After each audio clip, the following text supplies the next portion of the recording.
Владимир Сутеев, дядя Миша. Зашел как-то медведь к зайцу в огород и спрашивает: «Привет, заяц!» «Привет, дядя Миша!» «Что делаешь, косой?» «Да вот, морковки собираю». «Мне, пожалуй, тоже морковки на зиму нужна». «Ну, хорошо, бери сколько хочешь». И вот дядя Миша стал дергать морковки. Но морковки на все стороны полетели. В этот момент мимо ежик проходила. «Ой, безобразие-ка, что это тут делается? А мы тут морковки дергаем. А ты куда собрался, колючая голова?» «В лес за белыми грибами». «Грибы? А я очень люблю грибы. Давай вместе сходим». «Как же морковки, дядя Миша?»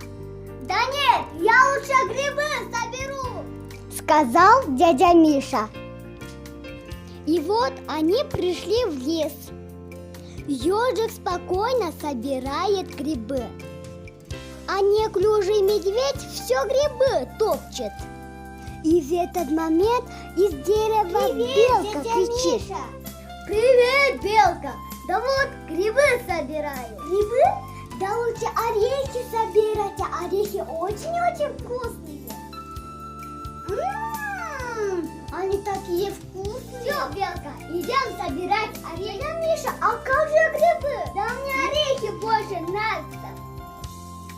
Обхватил медведь лапами целый куст орешника, полный спелых орехов, и вырвал его из земли прямо с корнями. Потом взвалил себя на спину и потащил. Тут навстречу медведю кот с уточками.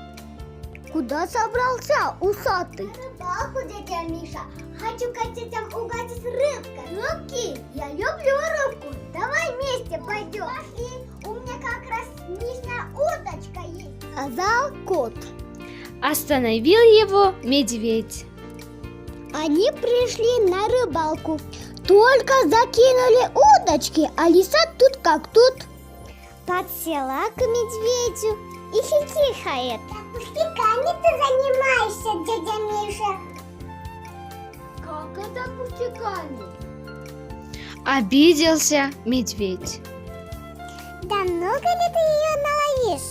И какая радость целую зиму рыбу жевать», говорит лиса. «Я лучше тебе другое дело предложу. Всю зиму меня благодарить будешь». «Что за дело?» «Пойдем в деревню кур-уток таскать». «Кур-уток? Идем скорее». Когда стемнело, медведь и лиса по задам деревни подкрались и к колхозному птичнику. Лиса доску в заборе отодвинула и шепчет: «Дядя Миша, осторожи здесь, а я тебе курочек и уточек вынесу. Сколько твоей душеньки захочется». Ладно, только поскорее приходи, побольше приноси, мне запасать.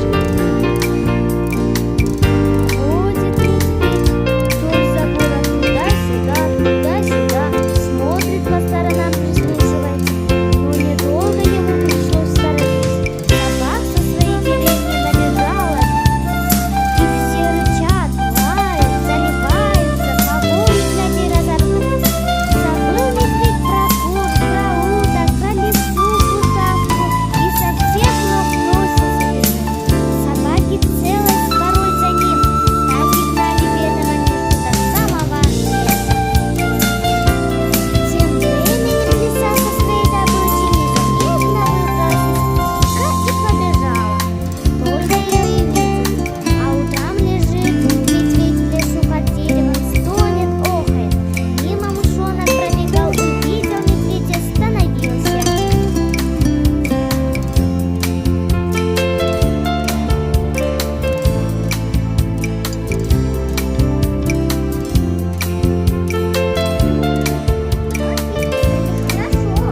делал, и вот с пустыми лапами остался.